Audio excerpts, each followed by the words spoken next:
So it would be useful if the discussion that you described could take place in that week that ends the 6th of June sometime. Right, so when's the 15 days actually up?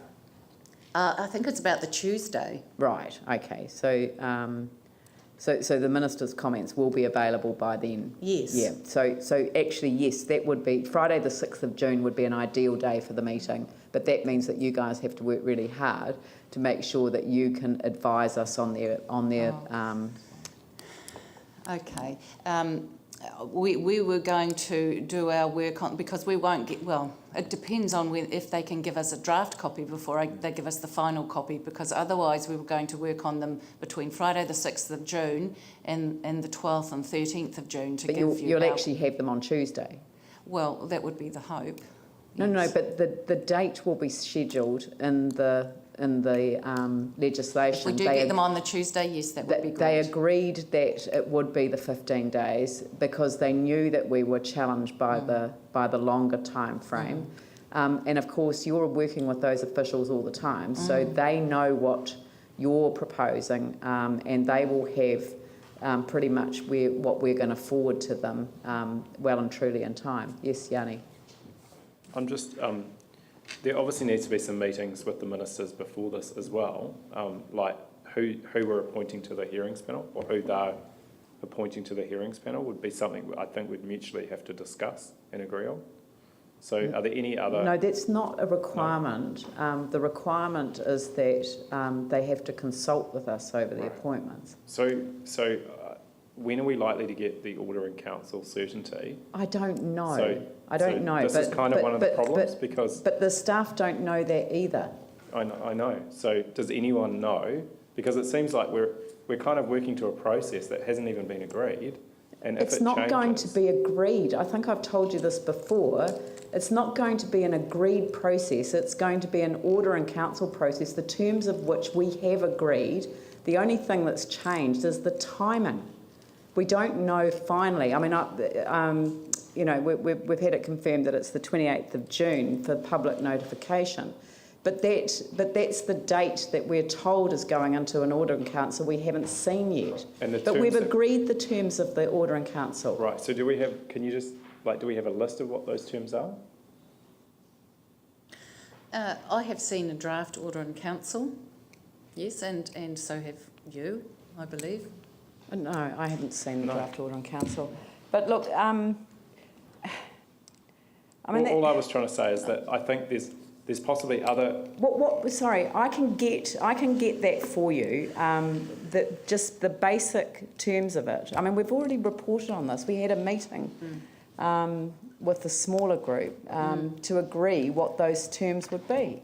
So, yeah. I think it's fair to say, though, Leanne, that in fact all councillors haven't actually seen the terms, and that would assist some clarity. No, but we haven't seen the terms either. We agreed the terms at a meeting. But agreeing and seeing is two different things. So, like with the cost share, we agreed as a council certain things, and what ended up in the cost share was different. Well, not a lot different. I've actually been through the two now. So, what we need to understand is, you know, just. In writing, just a very simple, here's the terms that council has agreed to. Yep. We can do that. And then I think, all I was trying to understand is, it would seem to me that the appointment of the hearings panel is also really critical.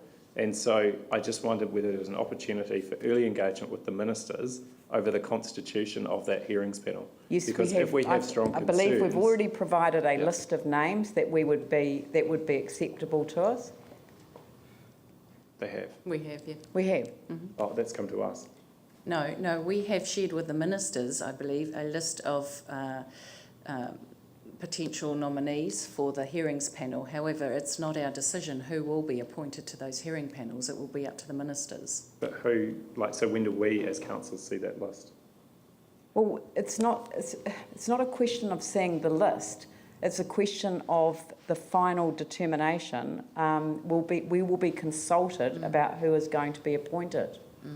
But if we're providing a list of nominees that we find acceptable, that surely should come from us as a... Well, it did. I did sign it off, but I can't remember the process of notification to other councillors. So I didn't circulate the list deliberately because there are people on that list who will not be appointed, and it actually wasn't appropriate that the list was circulated. But can I take this offline because I can't recall off the top of my head what the process was. There's also no understanding of the availability of those individuals either. Sorry, it was the group with power to act that signed it off. So, but I'm happy to come back and talk to people about that once I have a summary of the process that was agreed. I just haven't come prepared to discuss it. I agree with Jamie. I'm just getting increasingly concerned that this is like the central city stuff. We're going to spend all this time doing things that basically just get disregarded, and you get a new plan that comes in, and we've wasted all our time because central government have very clear ideas about what they want and who they want, and we're just basically going through the motions. Except that the hearings panel will be established and it will make its decisions under the Resource Management Act. So it is not a political decision that they will be making. So it is not like the government can simply make a change to a plan after it has gone through a draft process. Understand that. But yes, you are quite right. The Minister could intervene post the process if he wasn't happy and change the land use recovery plan. The land use recovery plan, like the cricket thing at Hagley Oval, because of the land use recovery plan, having the Resource Management Act has to give effect to that. It's not the land use recovery plan. It was in the Central City recovery plan. No, but like the land use recovery plan, the plan review that we're doing has to give effect to the land use recovery plan. The decision maker in the plan process can't make a decision that's inconsistent. Exactly. That's my point. And when you look at the objectives, reducing consenting and notification requirements, addressing standards relating to urban design that could negatively impact on recovery, providing for existing industrial activities in business zones. There's some pretty wide scope. I think the thing to remember here is this is not a recovery plan we're talking about. This is a district plan under the Resource Management Act process or any other truncated process that might occur under the Resource Management Act. So it is open to submissions and further submissions and an independent panel to make decisions. It's not up to the Minister to make decisions, albeit the Minister still has the powers of the SARA Act until April 2016. Exactly. The land use recovery plan, then he can do that. Jimmy. On 12 May, the committee meeting to confirm the adoption of Phase 1 chapters. There is a PX or open to public. That hasn't been decided yet. Which one? On 12 May. On the first page, the 12th of May. That's before, the committee or council adopt the Phase 1 chapters to forward to Minister to comments. I'm concerned whether the public or community have opportunity to have comments, because this is a meeting, this is not a workshop. That's correct, but I think you need to be careful about whether you take a series of deputations or not to that meeting, given that it's now the process of the council to decide what it's going to put in into its notified chapters. It already has been open to public comment as a draft. Then it's going to be notified, and then it's open to the formal statutory process of submissions and further submissions. The problem is the even community feedback with their comments. However, maybe some comments, were acceptable. Maybe some comments is not acceptable. This kind of situation, whether the community or ratepayers still have a kind of eligible to have their comments or concern. Absolutely, but the time to raise them would be in the formal statutory process under submissions and further submissions. That is then the formal process to make comment on the plan. I think to understand that it is going to change through the submissions and further submissions process, this plan, even though you might think you've taken on board all of the public's comments to the point of notification, it will still change through the submissions and further submissions process. So the public, to be a part of of that, need to put in formal submissions or further submissions. That's how they stay amongst the formal process. But in that time, I mean, is after the 28th of June, am I right? That's correct. There's a formal public notification. Yeah. At this stage, yes. Yeah, but It hasn't been gazetted yet, but at this Yeah, stage, yeah. that's what we understand would be. Yeah. But the one crucial issue is the community, they prefer in the early stage of the draft, the kind of district plan review document. If they have their comments, whether before we adopt this draft to the minister, they can taken away. For instance, like northern part of the Rickton Road, the living one to change it to the equivalent living three. The ministers have no this kind power of- to make a change to our plan. They make their comments to us and we have to consider their Yeah. comments. But my concern is before we submit it to minister, Yeah. have comment, we take away that one. Yeah, Yeah, but whether we take away or not, yes, we can. we can. Okay, course that's we good. can. This is my That's what this concern. process is about right now. We Okay. are bringing the draft chapters to you for you to consider changes on the basis of the feedback you've heard from the community. I'm sure there will be robust debate when we Okay, get to the yeah, yeah. residential chapter.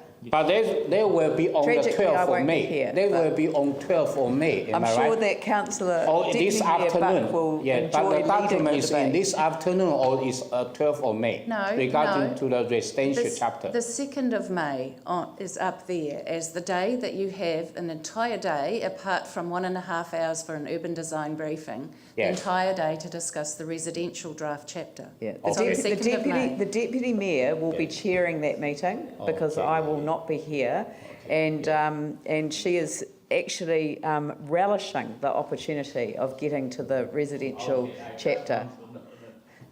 I think the residential chapter is in for a significant change. Yes, before it's referred to ministers. Yes. So, So we're going on to the revisions that were made to the strategic directions chapter here. If you can find those two documents in front of you.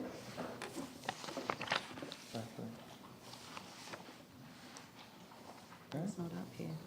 No, it's all right. You'll just have to. Yeah, sorry. Okay. Just refer to the chapters that are in front of the papers. There's a So there's- two-page document. There's a Carry on. two-page document that's headed Draft Strategic Directions Chapter, which has the amendments in orange, and then again a two-page document that's titled Summary of Committee Comments on Strategic. Looks like this landscape format. Can you find them, Madam Chair? Do you no, need to- I'm just completely lost. I don't know.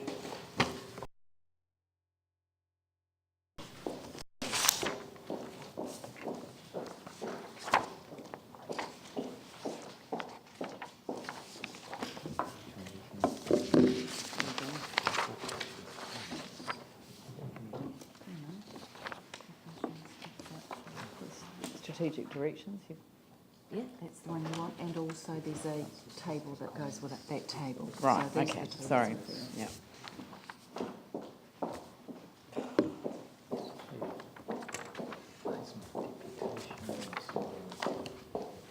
So if everybody has those, I'll just go through them. The first point there relating to the relationship between suburban centres and the central city is really just a confirmation of our understanding of the comments that we took away, which was that no amendments were being proposed at this stage, but the matter may be taken up directly with the Minister. Moving on then to the next, the two which relate to temporary recovery activities. First, just a clarification in terms of the need to manage the situation at the April the 2016 cut-off date. The comment there that the chapter as it currently stands provides the opportunity for a granting of extensions of time in appropriate circumstances. But also just to note that as part of the stage 2 of the review, it's proposed that we look further as to whether provisions need to be inserted into specific chapters. So there may be a provision in the residential chapter for certain types of temporary recovery activities. But as I say, that's proposed to be dealt with at stage 2. And the second issue that was raised in terms of temporary activities was in terms of the effects on neighbouring residents, and the comment there that notes that, and also the potential loss of housing. And so the note there is that the provision that's currently in the Strategic Directions chapter does include as one of the considerations loss of housing.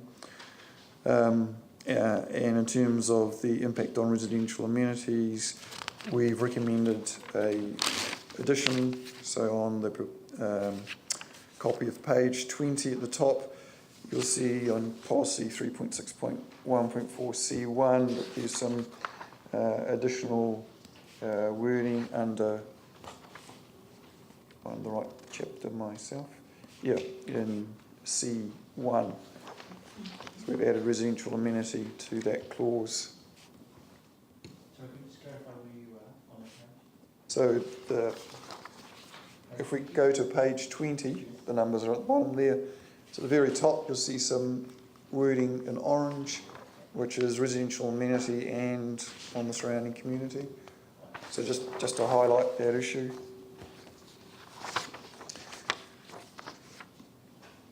Moving on over the page of the table, there was an issue raised about needing to recognise the payback from sustainable design for future generations. And so the recommendation is that we make an addition to the discussion of the issue. So on the top of page 9, you'll see at the very top there, the very top additional wording in orange, an additional comment to ensure that the issue recognises that payback and the benefits for future generations.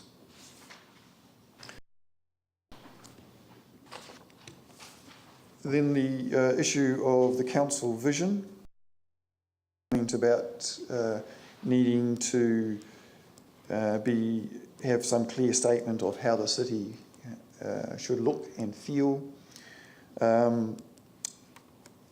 The suggestion here is that we develop a set of outcomes of what is being sought to be achieved on the ground, so to speak. And the suggestion is also that it may be more appropriate, although we've started drafting something along those lines, it may be more appropriate to wait until the council has considered the community outcomes that it's considering early next month. We're in your hands as to how you want to deal with that. We can come back with a draft of outcomes.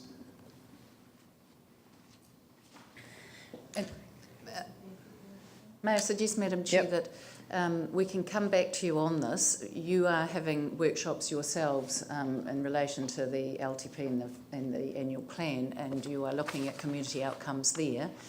I understand that feedback from CAG through CJOG is that there should be one vision and not one just related to resource management, and then another wider one relating to Local Government Act. So we are in your hands, but perhaps we could wait to see what comes out of your further workshops, and we can also do some work around a resource management vision, and then we can come back to you with some options.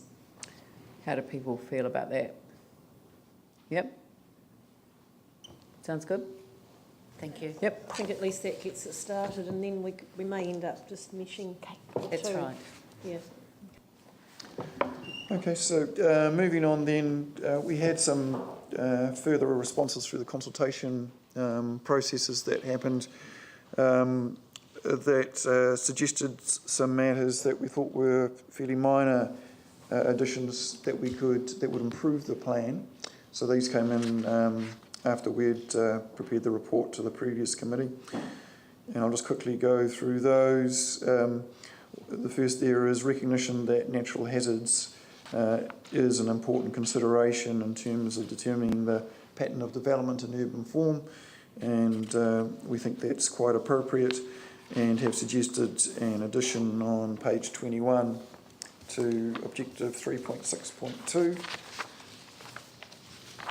So that's at now subclause 10. So simply recognising the risks from natural hazards as one of those considerations in terms of the pattern of development and urban form.